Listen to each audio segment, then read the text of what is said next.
tell me a little bit about you and Ara. How long were you all married for? 21 years. 21 years, my daughter. You know, building our future and our legacy here, you know, thinking this will be where we'll retire and just enjoy our grandchildren and something to leave a legacy for them so they can have a foundation to move on and prosper folk as well. But first of all, I want to give my condolences to the other family. You know, we give our gratitude and our condolences to them as well. Because we both suffer. We're both suffering. You know, I'm at a loss. He's at a loss as well. Both our spouses are gone and beyond. But to think of her, she's a giver. She's a giver. She'll give 100%. She'll give you 100% of her. You know, and just really don't expect in return. You know, working with kids, it's like she could be not in a good mood, but walk down the street with a smile on her face and say hello to you. Good morning, how are you doing? Greet you so that you can have a good and blessed day as well. That's just the kind of person she is. She's kind-hearted and sweet and loving, and you know, she believes in the kids. You know, she like I say, working with the kids and just want the best for them, you know, because like kids are our future, and if we can't teach the kids, who will? You know, the world's going to teach them. So you know, she's just a good person. Looking forward to teaching and just sharing love and God-filled and just so many things. You know, just so many. She was a teacher at IDEA over on Runberg, right? Yes. What did she teach, and how long was she a teacher for?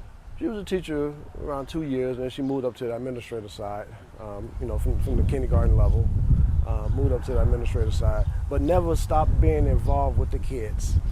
It was, hey, we need you in the classroom, I'm right there. Go take a lunch, I got it, I'll take care of you, boom. It wasn't just that I'm done teaching. She still taught in a different manner, even though she was in the administrative side, but it was still, I got you. Let's go get this here. Let's take care of that. You know, working with the teachers, getting them evolved to the next level so that the kids can understand. So, just, you know, of that nature. Yeah, she had that connection, even though she was in that administrative. Correct. Role, she still had that kind of that. Yes. That trust that the teachers do a lot of times. Right. So she's leading a team of teachers and, you know, getting them on the path of successful and you know, just a successful path. Yeah. How'd y'all meet?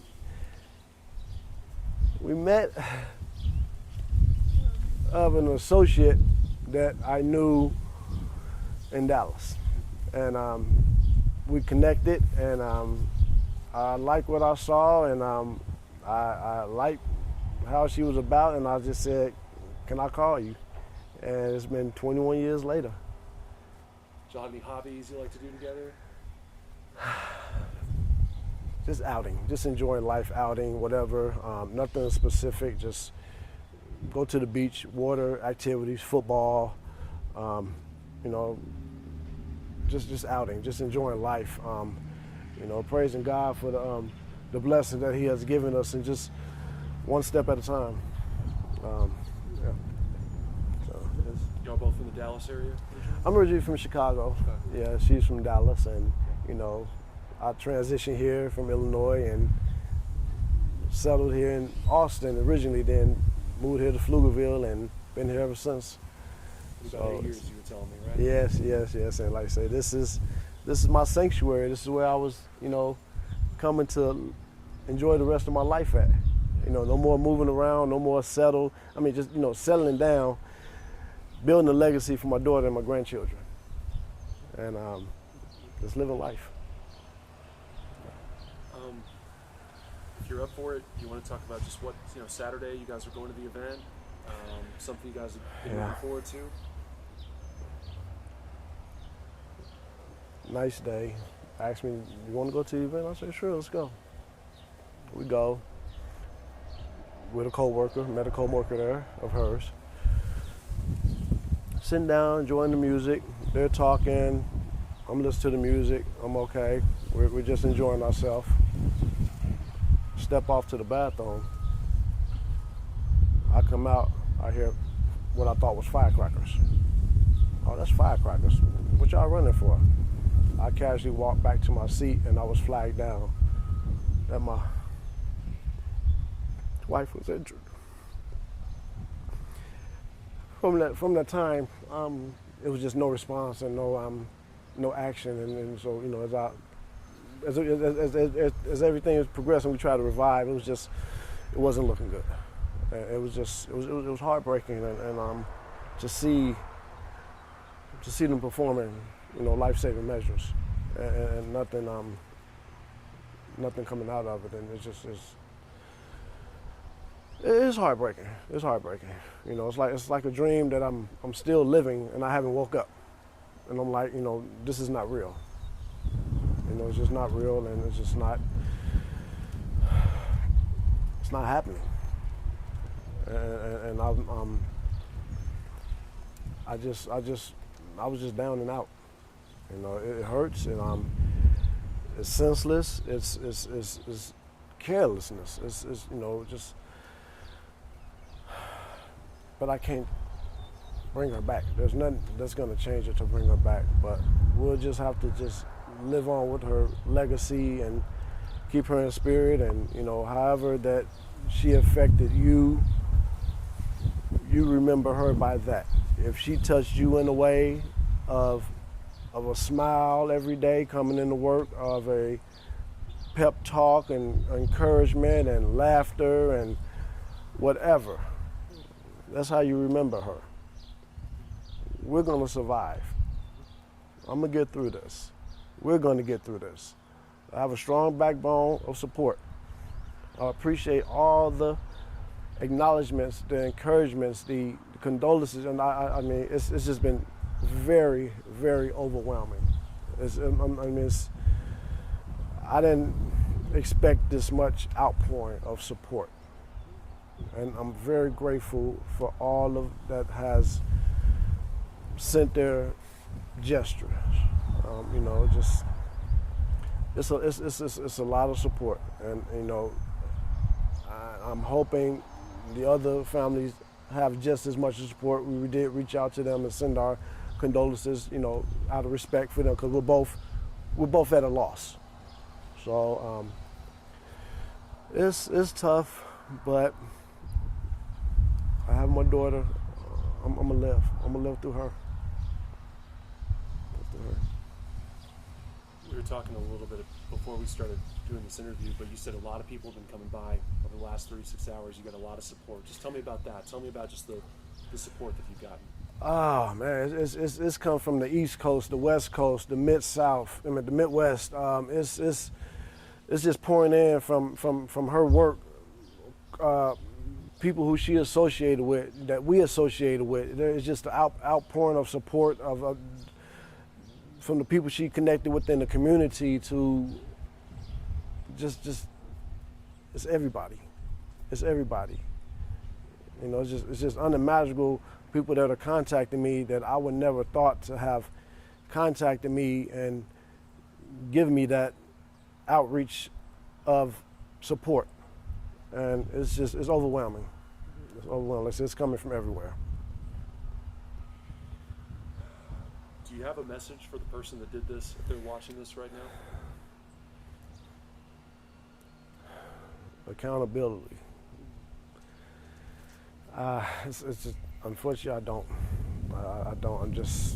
I just have to just hopefully justice prevails and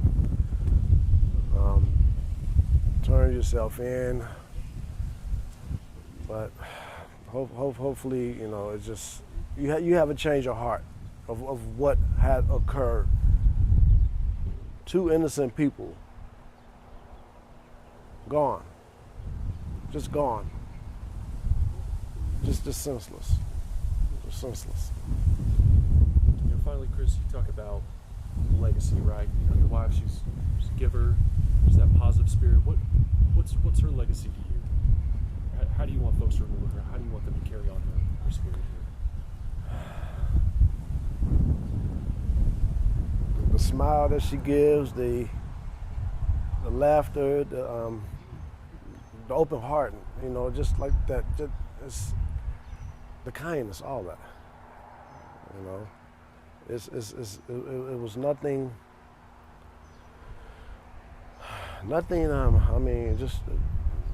Just a very giving person, loving person. I say God-loving person, and just a family person, a mother, a grandmother of the unborn, a husband, a wife. Soon to be grandmother. Yes. Chris, what else? What else do you want to add about your wife? Anything at all? One question I thought of, is there any way that the public can help? I don't know, sometimes there's GoFundMe fundraisers, things like that. Is there anything along those lines? Or anything at all? There have been mention of monetary giving. We're still in the process of working out all the details as make that announcement and look into those. But like I say, just look for a message, and we'll have that taken care of. Unfortunately, I'm just not at the words to say right now, because that is like, that's not important for me right now. I have to kind of close out a chapter and prepare my daughter for this departure. Because the money's not going to bring her back.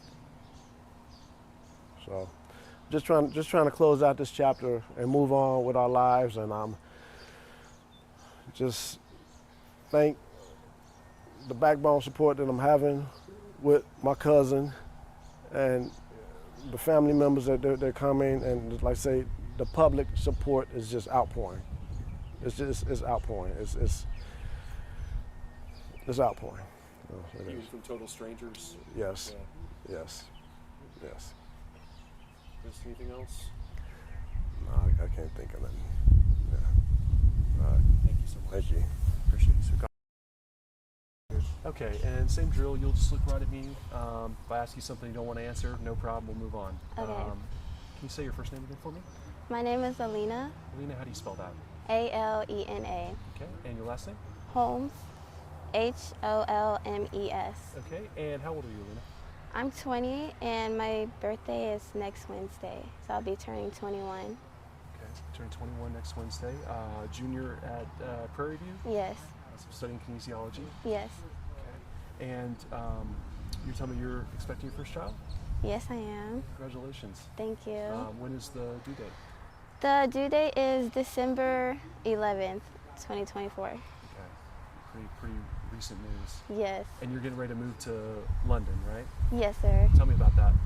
I'm pretty excited, because that means not only will I be in a new country, since it's Europe, I'll be neighboring other countries, so I can also travel like all over there and just see new things and explore the world, because I've always liked traveling and going places, and I always said I wanted to live out the country.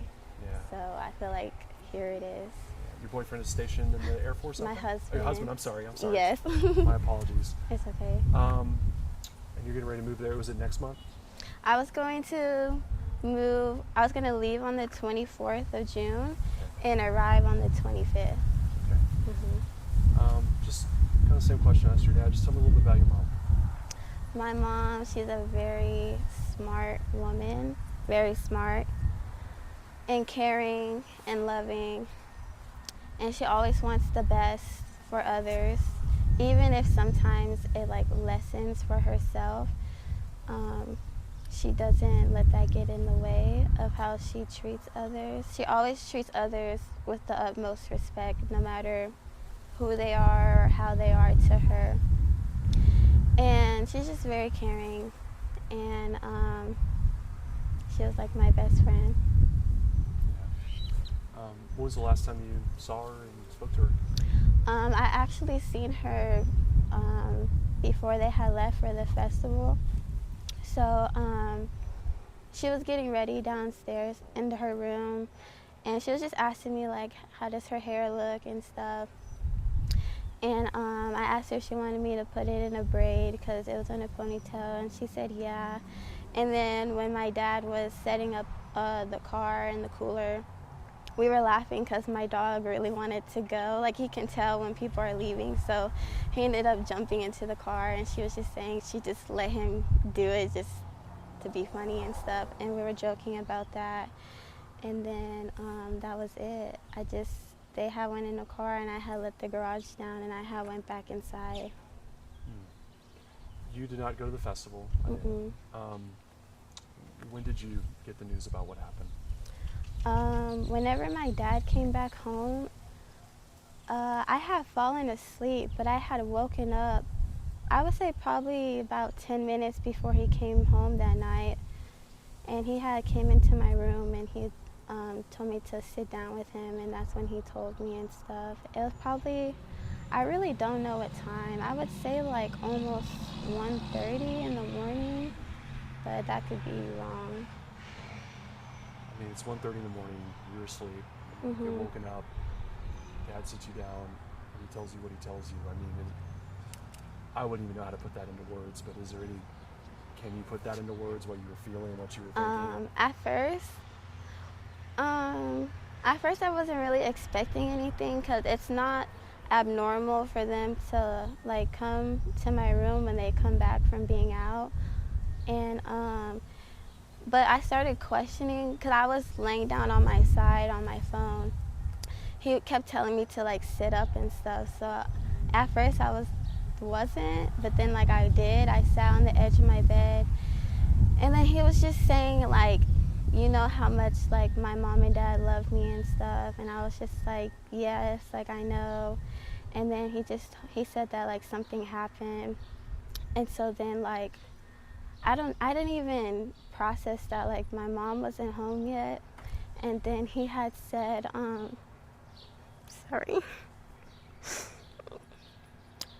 he had said that she got shot, and instantly my heart it sank, and it started beating like really, really fast. And I started asking like, where is she? And then he had told me that she had died, and I instantly started crying. And I just kept asking over and over, when can I see her? When can I see her? Like, where is she? Like, I want to go see her and stuff. And he just kept telling me that I wasn't able to. And I don't know. I didn't understand why at first. And so then our old pastors were downstairs, so he told me to put some clothes on and go downstairs. So I was thinking that we were gonna go see her. And even though he said that she had died, it just felt like maybe like she was still breathing, if that makes sense. And so whenever I went downstairs, I was ready to go. Like, I had my wallet and my charger and my phone, and I had seen them standing at the edge of the stairs. And I feel like that's just when I really knew that she had passed away and stuff. And I was very upset because we had so much planned in the next week, and I had just spent the weekend with her in Dallas, and it felt real when I saw my pastors, but like I didn't want it to be real. It's been about a day and a half since then. Just how are you doing today? I would say the day part I've been doing pretty good, but in the morning, like, I get really sad. It's just like, it's like you get reminded again, and then like when the day goes on, it gets more okay. You know, I talked to your dad about just your mom's legacy. Mm-hmm. How do you remember her? How do you want people to remember her? I remember my mom as she always wanted to hear what I had to say, no matter if it was something good, bad, made any sense, silly or fun. She was always wanting to know how my day was. She would call me when I was at school just to check on me and stuff like that. Even if she knew, like, most of the time she called me and I just said I was just laying down, and she already knew that. And she just asked me how my days were, and she on my first days of classes each semester, she would call me at the end of the day to ask me like how my classes are and stuff. And I remember as a kid, I used to do competitive cheer, and I did sports all throughout middle school and high school. And she made it to every single competition and game, and I will be forever grateful for that. And she always made it to like all my awards and assemblies, and even to this day, like if I have a doctor's appointment and I have to come home from school, she would take off work early to come with me because she knew that like I wasn't comfortable going by myself. And I just miss her, and I know a lot of people are gonna miss her too. Just hearing how they felt when we had to call them and tell them what happened, it was just sounds that you don't ever want to hear, giving news like that.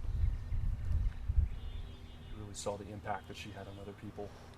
I used to, well, sometimes when I would get out of school early for winter break or summer break, I would go up to work with her and just be with the kids and just go from class to class and go to their lunches and their graduations. And it's always so fun to see when they recognize that I'm her daughter, and they're like, oh, that's Miss Duke's daughter, and they start whispering and laughing, and a whole bunch of kids will come up to me while I'm with her and be like, will come up to her while I'm with her and be like, is that your daughter? And she'll be like, yes, that's my daughter. And it was just fun seeing the interactions with all the kids. And the parents too, at the end of the day, when they come and pick up their kids, they're always telling her hi or bye or a hug. And just, she touched a lot of people at her work. And I'm pretty sure all throughout her life, even before me and my dad. What else? What else do you want to share about your mom, or just kind of next steps for you and your family? For the next steps, I'm not really sure because I am moving.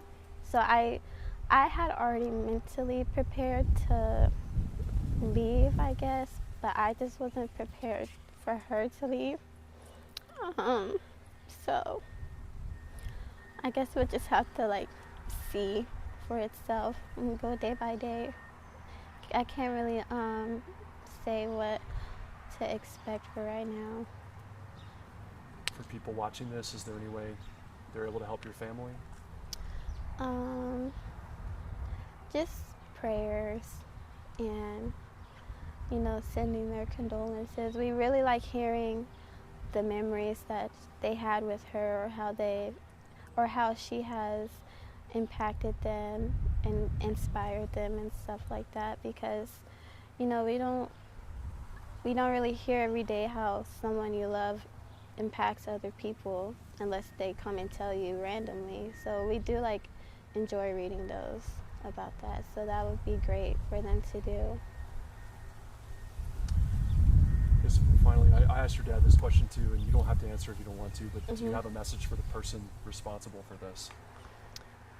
I just want to say that I feel like it was really dumb for what they were doing. And also, I feel like this might be controversial, but I'm very anti-guns. I'm pro-gun control and stuff like that. I have always felt this way. And I feel like for it to hit home, literally, has made me more confident in that.